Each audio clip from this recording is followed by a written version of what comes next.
It was a time of struggle, a period of daily discrimination, an era that sparked the fight for one's rights.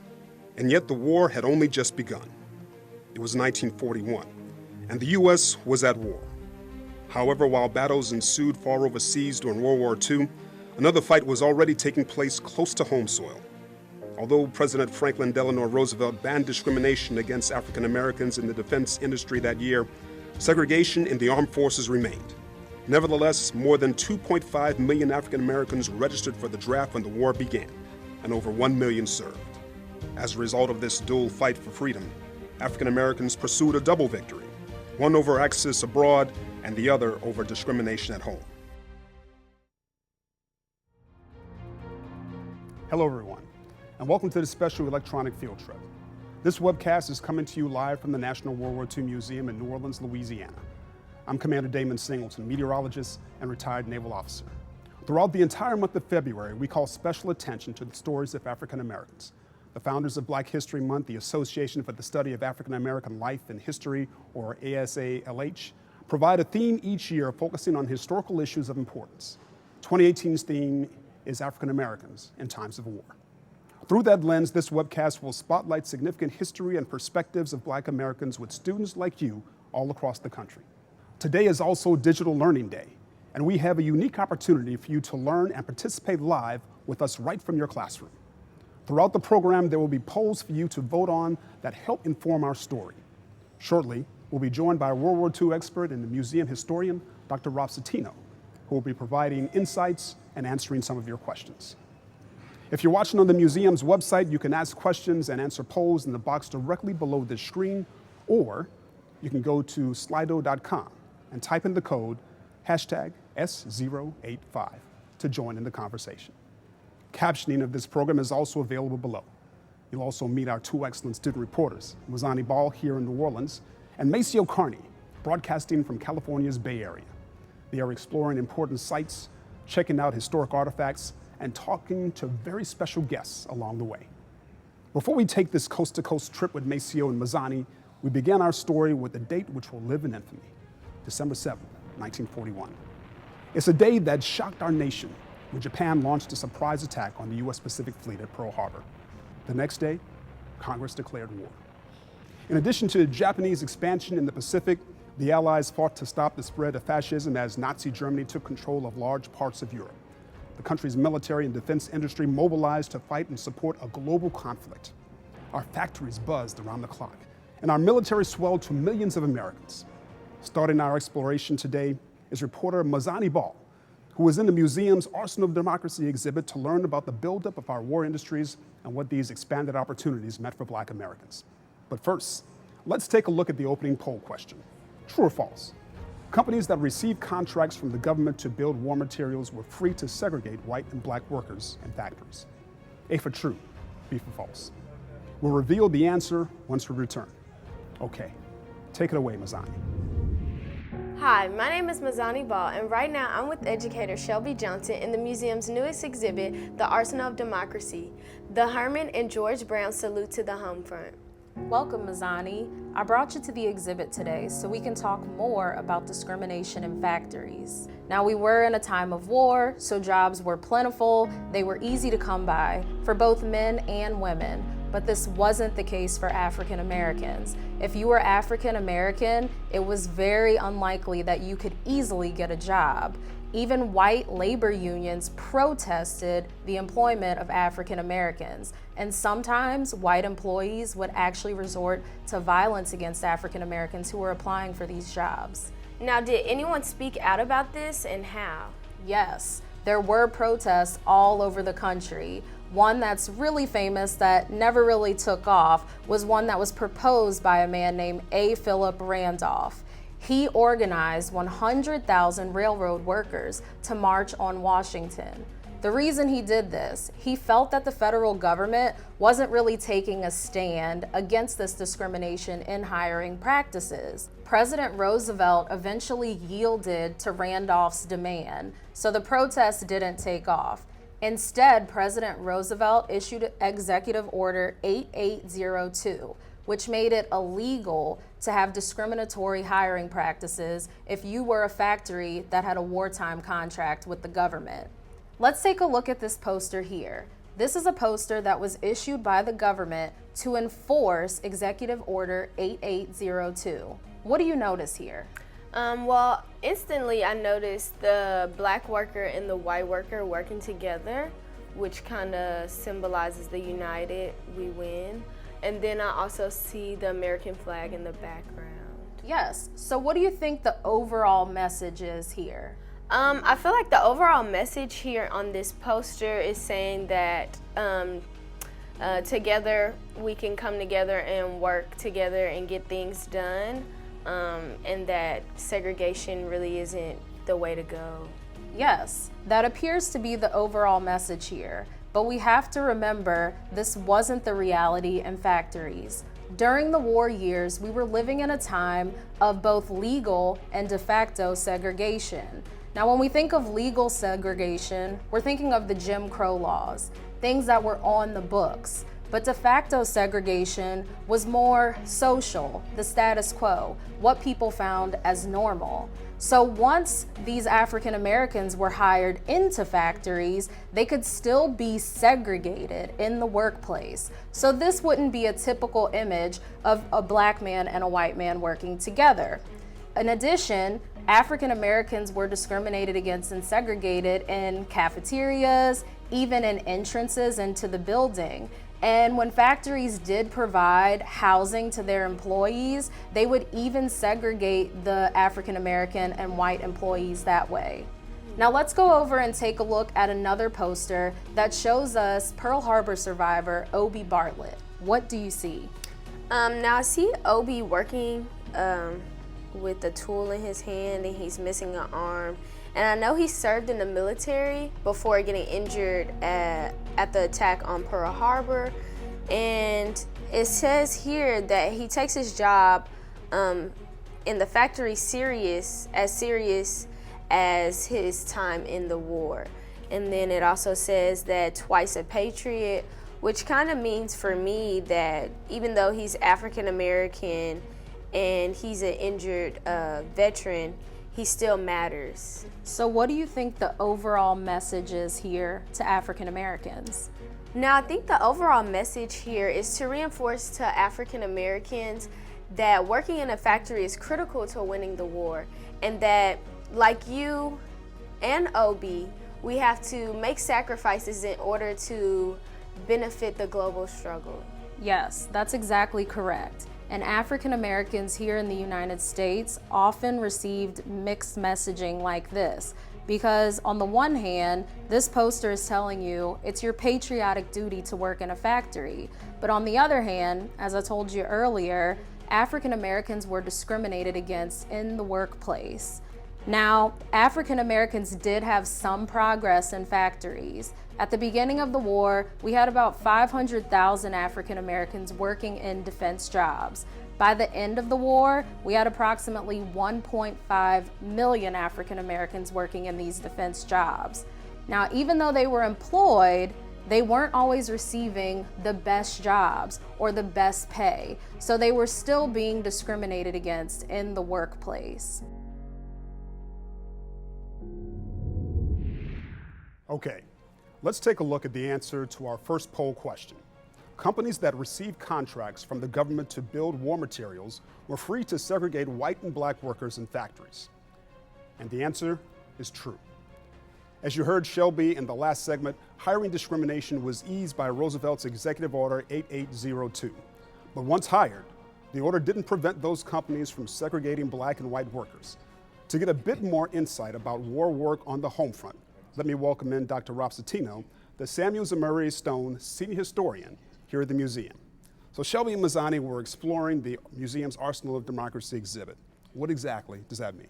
Well, Damon, first of all, it's good to be here with you. I think we have a great show and a lot of great material to talk about. It's going to be an interesting class. We use the phrase arsenal of democracy, and that's what Franklin Roosevelt said in a speech even before America got involved in the war. What arsenal of democracy implies is that America not only had the ability, but also the duty to produce weapons and materiel to fight the forces of dictatorship abroad. Now, that's not just to defend the United States, but also to defend our allies. I'm thinking primarily here of the British, who were even then locked in a life and death struggle with the Nazis. And if the British went down, that was going to be a very, very difficult series of conquests on the part of Adolf Hitler to roll back for the United States. So it made good sense to help our friends and at the same time to make sure that we were defending ourselves adequately against this threat that we found abroad. Wow. And you know, turning to here in New Orleans, one of the more notable defense companies in the city was Higgins Industries. What did they produce during World War II? So that's a good one to answer, Damon, because they produced just about everything that the U.S. military and especially the Navy asked for. But perhaps this is the iconic item that they produced. This is a landing craft vehicle personnel, LCVP. The military gives everything in initials, of course, but better known as the Higgins boat. What happens is this craft sails up to the shore, the ramp comes down, and then troops vehicles pour off the ramp onto the beach ready to fight. So Adolf Hitler famously said Higgins was the new Noah. That is, he took entire armies and put them on these landing craft. Without the Higgins boat, it's impossible to imagine the United States fighting the war that it did. And so when you look here, you're really looking at kind of the iconic U.S. naval craft of World War II. Photos of D-Day or any amphibious landing, you're going to get your share of Higgins boats. My father landed at one on Guadalcanal in 1942, in fact. That's amazing. So do these new jobs at Higgins mean expanded opportunities for New Orleanians or Black Americans? Absolutely. It's fun to talk about the equipment, and I love to do it. I can take you through every tank and every naval craft in World War II. But I think the bigger story here is that Higgins Industries, Andrew Higgins, the owner, had a very, very good record. When he realized if you wanted to be efficient, you wanted to produce efficiently, you had to treat all your workers equally. So black, white, male, female, even those with physical disability, all were paid pretty much by the work they were doing and their work classification at Higgins. And that's quite something given the tenor of the times we were living in. Legal segregation down here in the South, and of course, all sorts of forms of non-legal, but nevertheless very serious segregation up north. So, you know, at the beginning, Higgins had a single plant, employing a few hundred workers. By the end, 7 big plants, 20,000 workers, 24/7, 365 Americans pulling together for the war effort. Without companies like Higgins, we have a very hard time winning this war. Man, that's incredible information. So let's go to some student questions. Sure. And we've got a few of them. So here's the first one. From Magoffin County High School, did African American women experience the same scale of segregation and discrimination as men during World War II? It's a good question. It takes us to that. There's a term today called intersectionality, how discriminated against you are. And so African American women are really getting hit from two directions. You might say that there's the discrimination that they're receiving on the race question, racial discrimination, but there's also the discrimination they're experiencing as women. So I can say, I think, and probably give examples of the way that African American women, we tend to say African Americans last hired, first fired, but that might be particularly true of African American women who are kind of getting hit by that double whammy. Wow. Well, let's go to another question. By all means. This is stand here all day and do this. This is from the same school. Can you provide an example of de facto segregation? Sure. De facto segregation, I'm from Cleveland, Ohio, so this would be the North, and this would be the land of not Jim Crow, but de facto segregation. So there's no law that says whites and blacks have to have separate facilities in Cleveland, Ohio, where I grew up. But nevertheless, whites and blacks do have separate facilities. There are secret arrangements on the part of realtors as to who they will sell a home to and who they won't sell a home to, and what you wind up with are segregated neighborhoods, but without the force of law, but rather the force of custom. And you know, that's a problem because you can change a law. You can go to Congress and get a law change, but what's much more difficult is to change people's hearts, to change people's habits, to change people's culture. Wow. By the way, I must say that's some school. Yeah. So similar things were happening in both locations, just down here in the South, it was open and it was legal. I'm, as a dyed-in-the-wool Northerner, I never try to be too brutal in my comments about the South, because the same things were happening all over the country, simply without the force of law as they were here in the South. Thanks, Rob. Thank you. Well, next we'll venture to the World War II boom town of Richmond, California. The war industry there was heavily influenced by Henry Kaiser, who operated 4 shipyards in the city. Kaiser also built housing, hospitals, and child care centers to support this rapidly expanding population flocking to the city for jobs. Our student reporter, MACEO, is there to learn about these new employment opportunities. But first, let's take a look at the next poll question. Kaiser shipyards in Richmond, California produced how many ships during World War II? Your choices are A, 58, B, 173, C, 339, or D, 747. Now let's go to MACEO at a notable national park as he interviews a true national treasure who both made and interprets history in her town.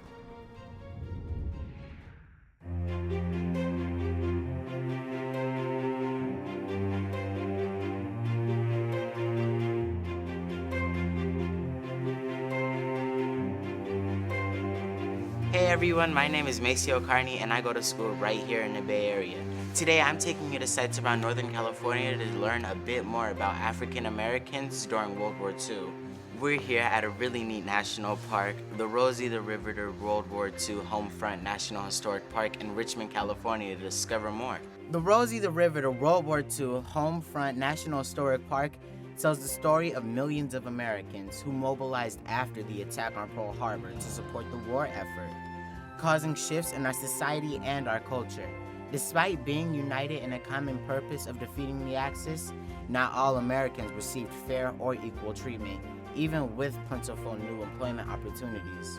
To share the mission and stories of this park, along with her own World War II story, is Betty Reed Soskin, who is the oldest active U.S. park ranger. Thanks for joining us today, Betty. If you don't mind me asking, how old are you?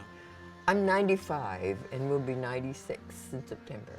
How long have you been working at the Rosie the Riveter site? I came here in the year 2003 as a consultant to the National Park Service. I became a ranger 10 years ago. Betty, why exactly was Richmond, California chosen as a site for this national park?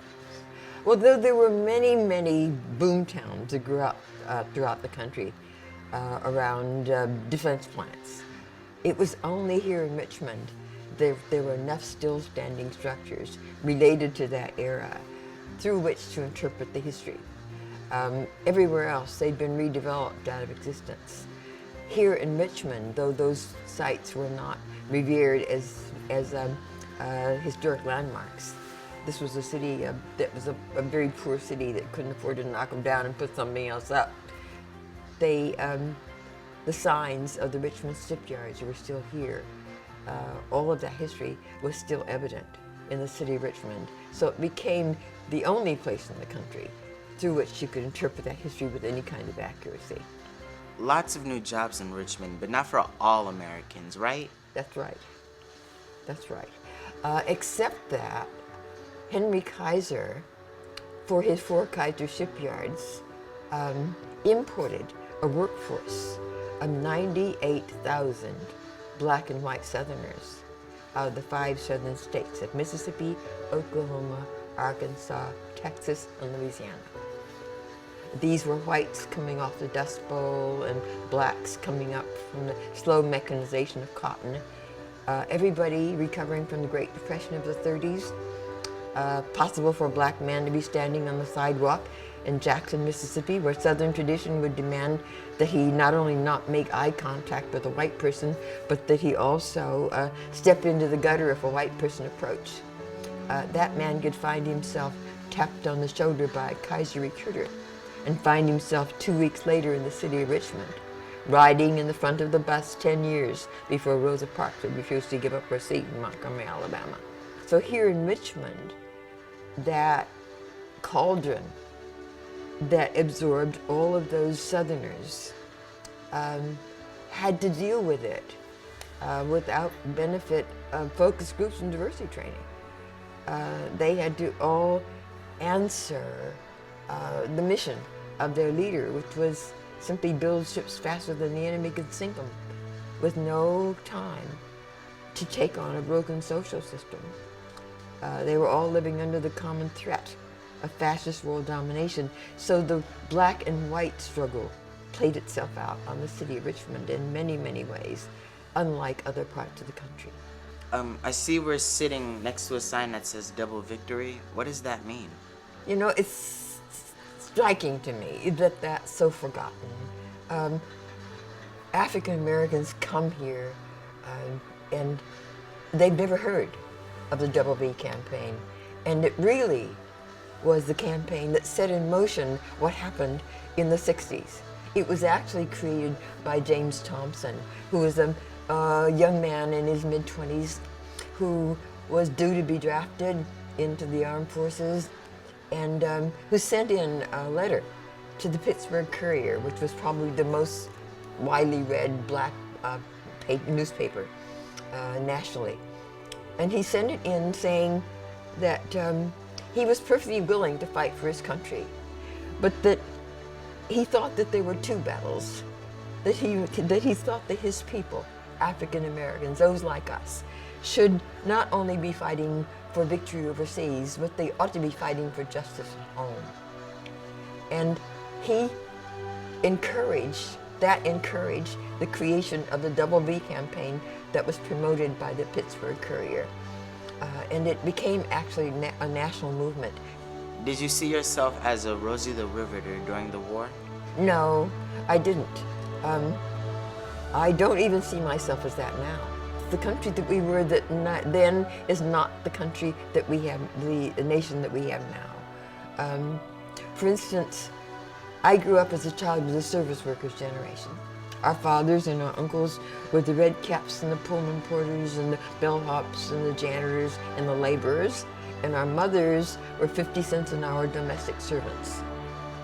But I share that history in order to indicate that being a clerk, even in a segregated union hall in 1942, was a step up. My folks were really proud of me because I wasn't making beds in a hotel. I was a clerk, which in 1942 would have been the equivalent of today's young woman of color being the first in her family to enter college, because that's how different we were in those years. And I hope you can understand that. But that's how much social progress the country has made over those 70 years. You're not living in that world, but that's the world I grew up in. At the time that Rosie the Riveter was a campaign to entice women out of their homes into non-traditional labor for the first time, to take the place of the men who were off fighting, that was simply not my story at all. Betty, before you had mentioned that you had worked as a clerk, could you please specify your jobs as a clerk? Yeah, I was working for Boilermakers Auxiliary 36. The unions were not yet racially integrated. They wouldn't be for another decade. And so that the unions created auxiliaries, and that's a fancy word for Jim Crow, into which all the black workers were dumped. I came in every day in a carpool. I changed addresses on 3x5 file cards of people who were constantly in motion because everyone was trying to get settled into housing. And I was doing this to save the world for democracy. And as you can see, it worked. It's also true that I had no idea what was happening around me. I never saw a ship under construction. I never saw a ship being launched. I was in a temporary building that was torn down immediately when the war ended.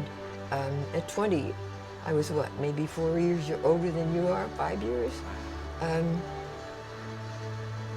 I was not much more than a child, certainly slightly out of adolescence.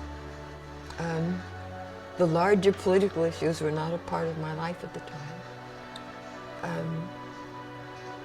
I only could see what was around me, and that was that little union hall. Why do you think it's important for Americans to remember all of these home front stories? Because it's out of who we have been that has determined who we're going to be. The future's based upon the past, and we have encapsulated our past in this series of national parks. One could educate themselves by traveling through the national park system, of which there are now over 400. I think it is the greatest gift to ourselves.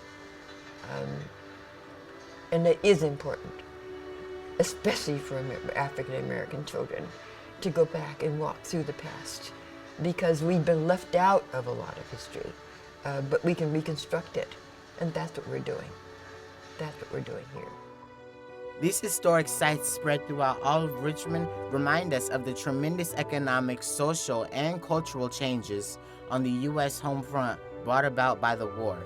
These changes had a lasting effect on the fabric of American society and exposed unity and division and harmony and disparity within our diverse country. Wow, an amazing woman. Thank you, MACEO and Betty. Now let's check out the answer to the last poll question. Kaiser Shipyards in Richmond, California produced how many ships during World War II? Amazingly, the answer is D. Kaiser Shipyards in Richmond produced 747 ships during the war and was the most productive shipyard during that time. Now, Betty mentioned the story of Rosa Parks, the Montgomery bus boycott. Let's bring in Rob Citino to share with us the story of another bus rider who took a stand when he was ordered to go to the back. So a little show and tell time. Damon have a baseball card. Who we're looking at? Jackie Robinson. Jackie Robinson. He was one of the best in the MLB, racking up accolades like Rookie of the Year and National League MVP, all while his team, the Brooklyn Dodgers, won 6 pennants in his 10 seasons. You know, all true, of course, but there's another story to tell about Jackie Robinson. A few years before he became the baseball icon that he became, he was also in the U.S. Army. He was in the 761st Tank Battalion in World War II, and he refused to go to the back of the bus while riding on base. He was court-martialed, that is, put on trial for breaking the laws of the U.S. Army at the time.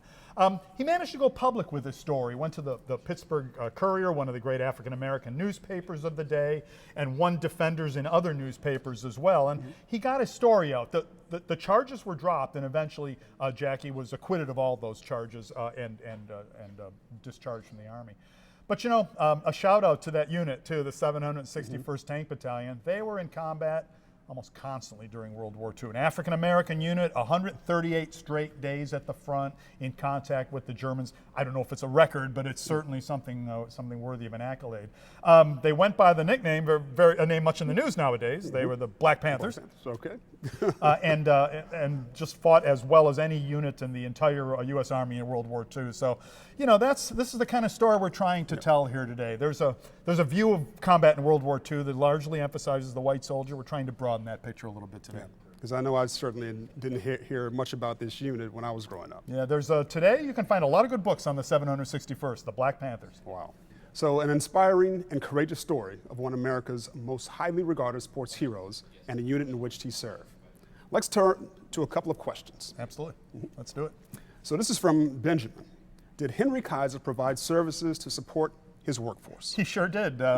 Benjamin Kaiser is Henry Kaiser, excuse me, is a visionary in many ways, not only in terms of building the ships faster, more efficiently, and churning them out in abundance, but also realizing that a healthy workforce was going to be a more productive workforce. And Kaiser Shipbuilding was probably the first firm in America to have some kind of general health care for their workers. The corporation today, Kaiser Permanente, which is a massive nationwide healthcare organization, comes from the care that Kaiser first provided to his workers in his Richmond, California facility. That's incredible. Let's go to another question. Absolutely. This is from Ms. McGrath. What advantages did white women have over African American women in factories? I think in general, you could probably answer this question in terms of their male counterparts as well, that by and large, African American workers were given more difficult jobs under more difficult conditions. Perhaps the jobs where you couldn't produce such a large number of piecework, so de facto you might be paid a little bit less even though your hourly wage was the same. I've mentioned already once in here the sort of last hired, first fired, and so if you're looking at both women and both race, you probably have African American women who occupy that position, and so by virtue of their white skin, white women probably a bit up on that sort of hiring and firing scale. Wow. Thanks, Rob. So let's reveal our latest poll question. Dory Miller is an African American sailor famous for taking down enemy aircraft during what World War II event? Your choices are A, the Battle of the Bulge, B, Pearl Harbor, C, Iwo Jima, or D, the Battle of Britain. MACEO is back at another national park, to commemorate a tragic day in history and reveal its critical legacy. I'm at the Port Chicago Naval Magazine National Memorial in the San Francisco Bay Area.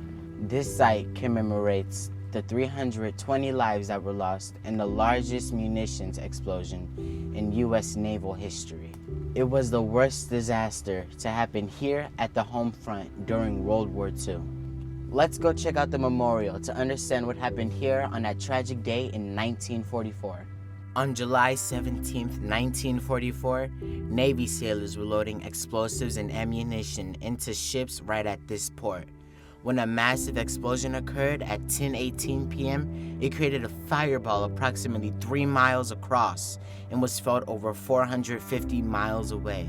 Most of the 320 deaths were black sailors who were never trained on how to properly load ammunition and were pressured by their commanding officers to load these dangerous munitions as quickly as possible.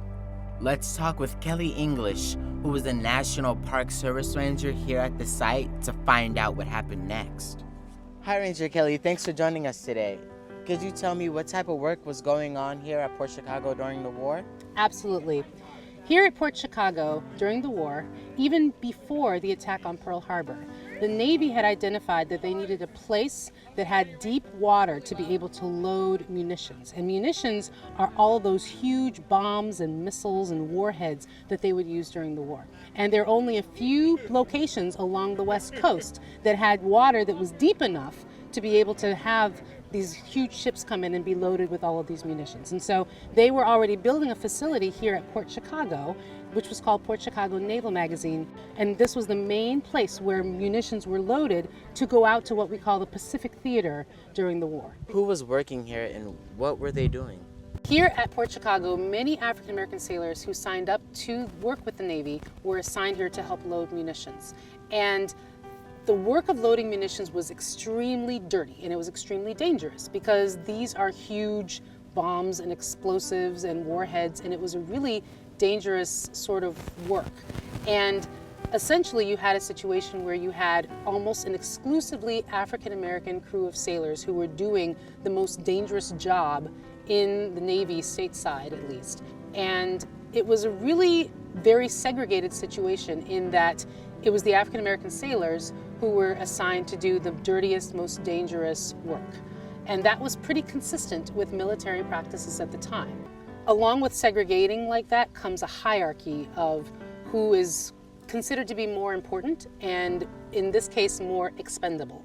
Or in the sense that if an accident happened with loading munitions, well, at least it was only the black sailors that we lost. And it's very hard for us to understand that today, in today's world, but that really was the world that existed back then in the 1940s. And I should add, too, that this was in the middle of this huge mobilization for trying to get all of these munitions out to the troops overseas as fast as possible. And so the white officers would even have races with each other. Like they were racing to try to see whose unit could load the most munitions the fastest. They were racing, here at Port Chicago, they were racing with some of the other operations in the Bay Area, like at Muir Island and in other loading areas across the Bay. And so they were not paying any attention whatsoever to safety practices. What were the conditions like at work? Well, it was pretty hot. As you can see today, it's a very hot day, or at least there would have been many hot days out here. And so it was hot, they were sweaty, they were working long hours. It would have been pretty laborious. A lot of the things that they were moving and lifting were really heavy. And again, they were moving around this really heavy, dangerous stuff. So they had to try to move slowly and be careful, but they worked long hours out in the heat, and it had to have been pretty miserable, I would say. So it would have been really challenging, I think, for them. And it is to their credit that so many of them were so dedicated to their country that they accepted these conditions and worked, and their main focus was on what they could do to aid the war effort, despite all of these indignities that they had to endure on a daily basis. What happened the night of the explosion? Were there any survivors? Well, there are many things that we do know about the night of the explosion, but there are some things that we don't know and will never know. What we do know is that at approximately 10:18 on the night of the explosion, which was July 17th, 1944, there were 2 explosions that happened. First one explosion happened, and then a larger one about 7 seconds later. We don't know exactly what caused those explosions. We do know that the end result was that the pier area here at Port Chicago was more or less obliterated. There were 2 ships at the time, the SS E.A. Bryan and the SS Quinault Victory, and they were side by side being loaded. One was almost fully loaded, and the other one had just arrived and was in the process of being loaded. So when the explosion occurred, it was huge. The entire area shook. Windows were shattered as far away as San Francisco. People were shaken out of bed. The town of Port Chicago, which was nearby, was heavily damaged. And it produced this massive cloud that extended about 12,000 feet up into the air. This was a massive explosive event that shook and registered the entire area. And no one knew what was happening at first. I think everyone thought that we might have been under attack, but in fact we were not under attack. It was just that something had happened at the base with the munitions, and both of those ships and thousands of tons of explosives and 320 men have been blasted away. Only weeks after the explosion, the witnesses and survivors were all sent back to work, back to the same dangerous job of loading ammunition with no regard for safety or military protocols. As the men were in formation to head down to the pier, some hesitated and stopped when they received the order. So, what happened to those who refused to load explosives? Everyone who survived was severely traumatized because they were involved in the cleanup of this area. And so there were remains of some of the deceased that they had to clean up. And it was very traumatic for those who survived. They had what we like to call survivor's guilt, because many of them lost so many friends. And the white sailors were given sick leave and allowed to take time off to try to recover mentally from this event. But the black sailors, after a very brief period during which they were involved in cleanup, were ordered back to work much more quickly. And so on August 9th, barely 3 weeks or so after the explosion, some of the black sailors who survived had been reassigned to Mare Island, and they were given the order to return to loading munitions. That same dangerous job that had gotten so many of their friends and crewmates killed just a few weeks earlier. And they stopped, and they refused to go back to work loading those munitions. And they were threatened with being charged with mutiny if they continued to refuse to go back to work. So this was kind of a work stoppage, essentially. And at that time, when threatened with mutiny, 208 of them reconsidered and went back to work. And then 50 more still refused to proceed with loading munitions. And so those 50 were arrested, and they were then a few months later charged and tried with mutiny in the largest group mutiny trial ever in U.S. naval history. And they were convicted. What is mutiny, and what was the verdict of the trial? So mutiny is generally considered to be an act of rebellion against authority. If you are in the military and you are refusing to follow orders and you are rebelling against authority, that is what is considered mutiny.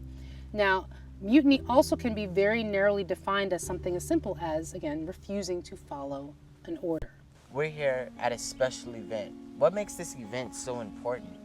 Every year here at the park, we hold an event commemorating the anniversary of the explosion and honoring the life and the lives and sacrifices and the legacy of Port Chicago to commemorate the explosion and to make sure that those men who did lose their lives will not be forgotten, and that the result of the mutiny trial and the history that was made as a result in terms of desegregating the armed forces, that history will not be forgotten, and that we can continue to learn from that history and from those stories. And so it's a very special time for us to just reflect on what happened here and on the meaning of it, and to reflect on our own personal connection with the memorial and keeping the memory of those lost souls alive by doing so. The Military and National Park Service commemorate this tragic day in the memory of those lost with a somber ceremony, including a bell ringing, flag folding, and placing a wreath into the water of the bay. We take time to remind ourselves of racial struggles both back then and today, and our critical pursuit of social justice in our modern world. Well, thanks to MACEO and Ranger Kelly for their insight into the Port Chicago tragedy. It's a story from World War II that deserves national attention. Now let's take a look at the answer to the third poll question. Dory Miller is an African-American sailor famous for taking down enemy aircraft during what World War II event? The answer is B, Pearl Harbor. Dory Miller was a mess attendant on the battleship USS West Virginia. On December 7th, 1941, Miller awoke early to collect laundry when the ship's alarm sounded. He eventually made it to a battle station where he began firing an anti-aircraft gun which he was not trained on how to operate. Dory was able to take down at least one Japanese plane before being ordered to abandon ship. Dory received the Navy Cross for his actions. The story of Dory Miller is a pretty famous one. Let's bring in Rob Citino to talk about a lesser-known story of African Americans in the military on one of the most important days of the war. Thanks, Damon. So, D-Day, let's go up to there. June 6, 1944, our big landing on the West European coastline, our big strike against Hitler's fortress Europe. You know, there's numerous famous, iconic photos of that era, and I'm showing you this, Damon, and what do you notice? What's going on here? This is an easy one. You can see all the barrage balloons. So, we have an image here of barrage balloons. Now, this is an interesting piece of military technology. We're worried about German air attacks on the troops who have just landed. We have it pretty well covered from the Air Force, but you don't want any of those German aircraft slipping through and doing damage, loosing their bombs or strafing troops on the beach. So you have something called a barrage balloon. It floats above the beach and dangles down these heavy metal cables, thus rendering it impossible for any kind of low-flying enemy aircraft to attack. I would say it's absolutely essential to the overall success of the D-Day landing. Now, what I think has been generally unknown up until now is the unit that took care of that on those D-Day beaches, Omaha and Utah Beach for the Americans. The 320th Barrage Balloon Battalion, an African-American unit, and the only African-American unit to land on those beaches on that historic day. You know, they got the job done. Our troops were able to land. We were able to land over 100,000 troops in that one day. By and large, they were immune from German air attack. I mean, we had our own Air Force covering it, but you also need this second layer of protection because you're talking about life or death here. I think in a general way, that 320th Barrage Balloon Battalion is a good story. We tend to tell the story of World War II through the eyes and with the photos of white military personnel, whether they be sailors, soldiers, airmen. But there's other stories to be told. Every American in some way was playing a role in that invasion, and I think when we look at the 320th, you have a unit who got the job done and did what had to be done, even within the confines of a segregated military. Yeah. You know, I think a lot of the youngsters out there today probably find it interesting that you referred to a balloon with metal poles dangling from them as technology, yes, as high tech. Right. I would say this is medium high tech. You know, there's high tech aircraft, and those run the gamut. And of course, the Navy has always indulged in high technology. This is kind of you have an active defense, that's your Air Force. You also have passive defenses, that's right, which are things just hanging in the air, making it impossible for enemy aircraft to fly over that sector. Man, that's great stuff. Thanks, Rob. Hopefully we're uncovering some of those untold stories today too. Now let's answer some student questions. Bring it on. Let's see, Spencer J. Did African American soldiers get recognition and medals for their service? Good question, Spencer. Certainly they did, up and down the various kinds of military decorations you can find except for the top levels. So no African American military personnel was awarded the Congressional Medal of Honor during the war. So that's the highest honor that our country can bestow for valor in combat. And about how many were awarded? So there were several thousand, I think, awarded in the course, maybe many hundreds in the course of the war. I have to look at the exact number. But no African Americans received that until decades later, when President Clinton ordered a review of all the Distinguished Service Crosses right under the Congressional Medal of Honor that had been awarded during the war. And in that case, many injustices were rectified. We can just put it that way. Right. You know, we were talking earlier about the awarding of medals during World War I. Yes. And it was interesting that the French awarded a lot of African Americans with some pretty high. There's no doubt. There's the French Croix de Guerre, which is the War Cross, which many African Americans received from the French government at a time that we can say their service was being undervalued and under-rewarded by their own government at home. So we have another question, and this is from Riverheads High School. Is it true or false that white bomber pilots did not want the red tails flying support for them? That's a great question from Riverheads. I think there's a couple of ways to answer it, and the answer at first is probably yes, there were white pilots who objected to that, whether they were from the South or whether from their own racist motivations.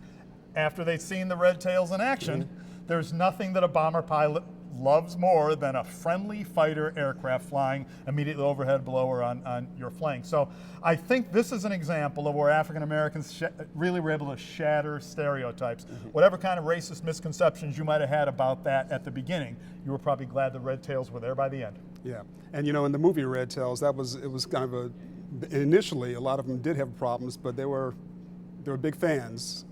By the end, I think the only color you saw in a fighter aircraft was red, white, and blue. Right, man, oh man.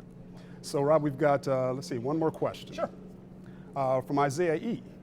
Did African American soldiers get the same pay and supplies as white soldiers? Yeah, good question, Isaiah. Yes, on the question of pay, absolutely. The military has a very good record. You're paid on a scale, how long you're in, what your rank is, and it's very difficult to play around with that.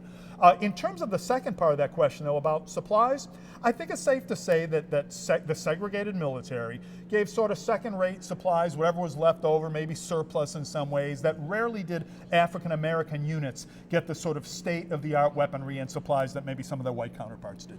Wow. So it's time to open our last poll question. How many years after the end of World War II was segregation in public places banned in the United States? Your choices are A, 7 years, B, 14 years, C, 19 years, or D, 26 years. In our final segment, Mazani and Shelby interview a very special guest who was a Tuskegee Airman during the war. The Tuskegee Airmen were the first black aviators and air crewmen in the U.S. military. They were an impressive and highly respected team soaring over Europe, earning over 150 Distinguished Flying Crosses. Let's take a look. We're back in the museum's U.S. Freedom Pavilion in the Boeing Center to learn a bit more about the contribution and recognition of service of African Americans in the military. We're sitting here with special guest Lieutenant Colonel George Hardy, who was a Tuskegee Airman. Lieutenant Colonel Hardy, can you tell us who the Tuskegee Airmen were? Well, the Tuskegee Airmen were the first military Afro-American pilots in the Army, United States Army. And in March of 1941, at Chanute Army Airfield in Illinois, the 99th Pursuit Squadron was formed with a white commander and 240-some Afro-American young men. When did you start the military? Like, when did you join the military? Well, I joined the military in 1943, and in March of 1943, the Army and the Navy decided if you're 17 and a high school graduate, you can take the aviation cadet exam. I took it and passed it for the Army in March of 43, and I was sworn in as a private in the reserve. How did that segregation affect you as a airman? Well, the thing is that, you know, we went into this thing. Some people ask, well, why did you fight? Well, it's our country too, see. And what it did, though, because of that, I think we turned in with each other. And I think it made us a little stronger as a group. The fact that we have an enemy out there, not only overseas, but in this country. So we worked together, supported each other. And I think it made us stronger individually and as a unit. And when we went into combat, it showed that we did produce very well. Mm-hmm. Now let's pause for a second and take a look right up above us here. We actually have a very important artifact. This is a P-51 Mustang. It's a high-performing, high-altitude fighter plane. Mazani, what do you notice about this plane? What I noticed is that, like, aside from the rest of the planes, this one has like a red tail, and it has like different accents of red and yellow on it, but it also has the same stars as the rest of them. Yes, very good observation.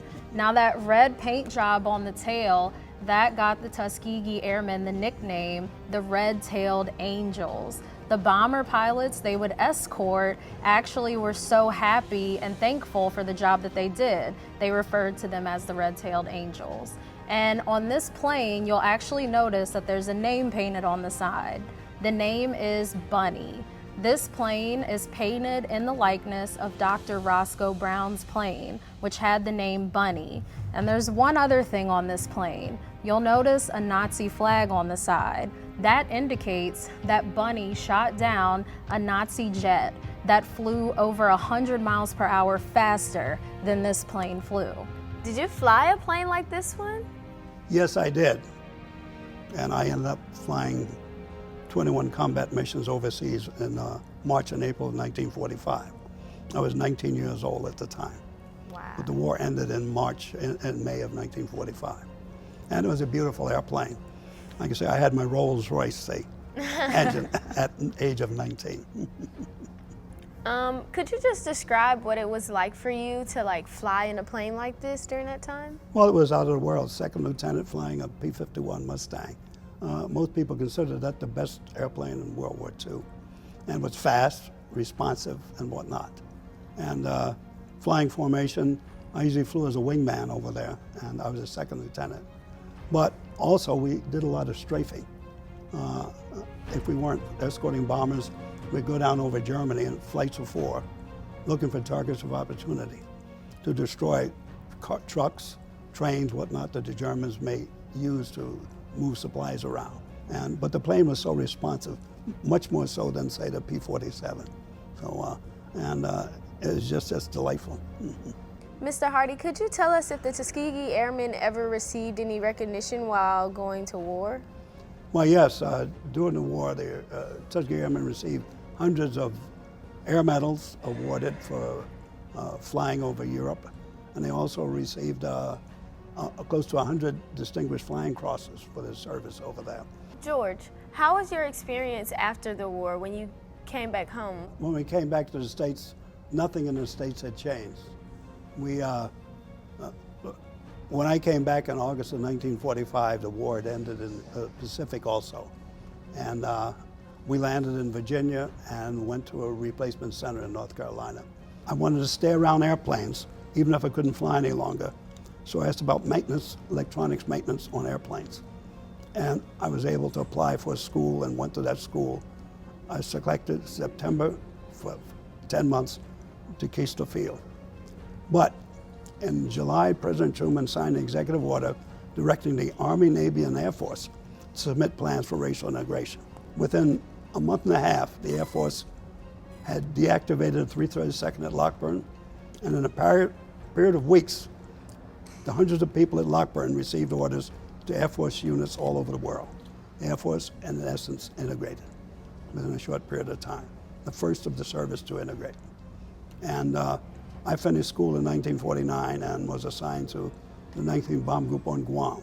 I was the only African American in the group at that time, assigned as a maintenance officer. But as a pilot, I also got to fly the airplane. And I spent time with the 19th Bomb Group during the Korean War.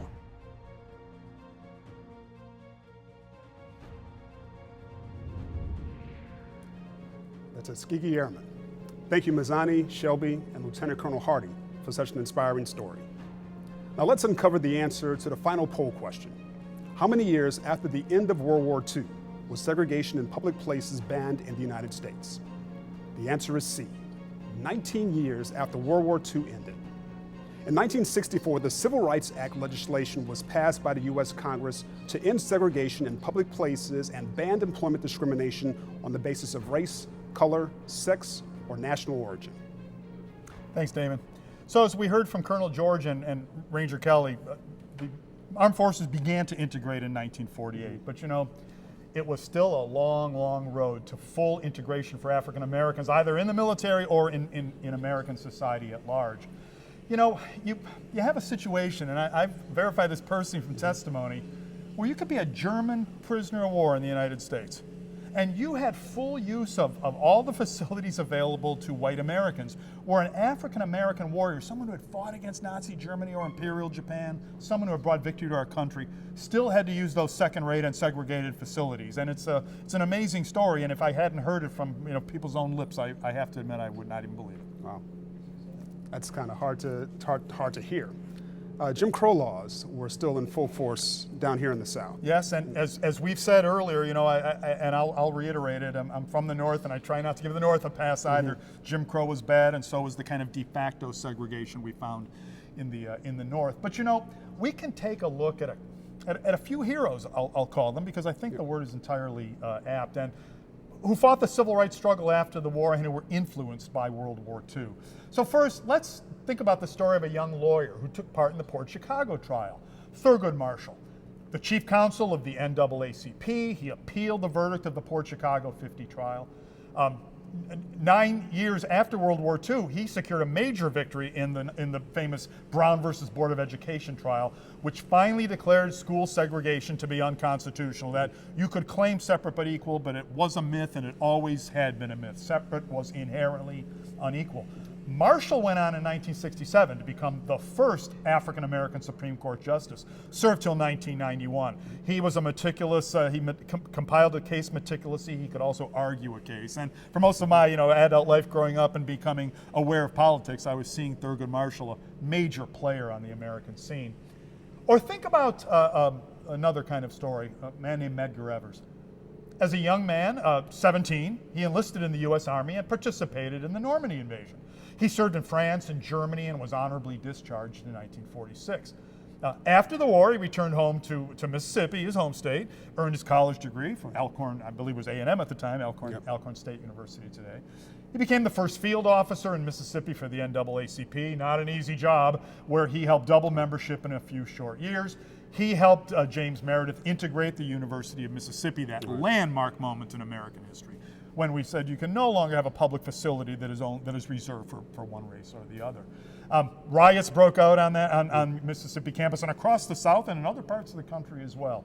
There were multiple attempts on Medgar Evers' life, and eventually he was shot and killed outside his home in 1963 by an assailant lying in wait for him in the bushes of his driveway. He became a hero. I think a martyr is a good term of the civil rights struggle, and his efforts were integral in making civil rights a reality in this country.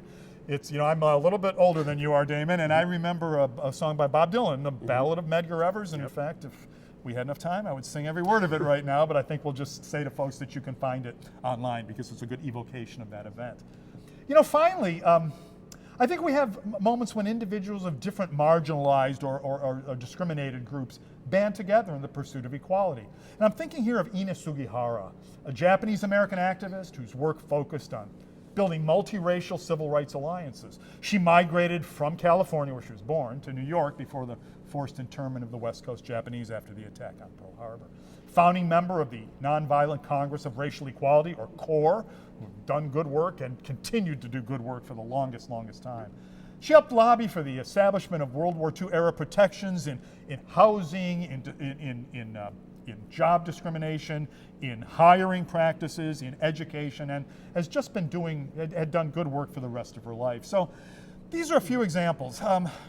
We're not perfect. The country still has a long road to go in this subject, this area, but we're better off than we were in World War II, and partially because of really hardworking and very brave people like the ones we just talked about. Wow, that's some great stories.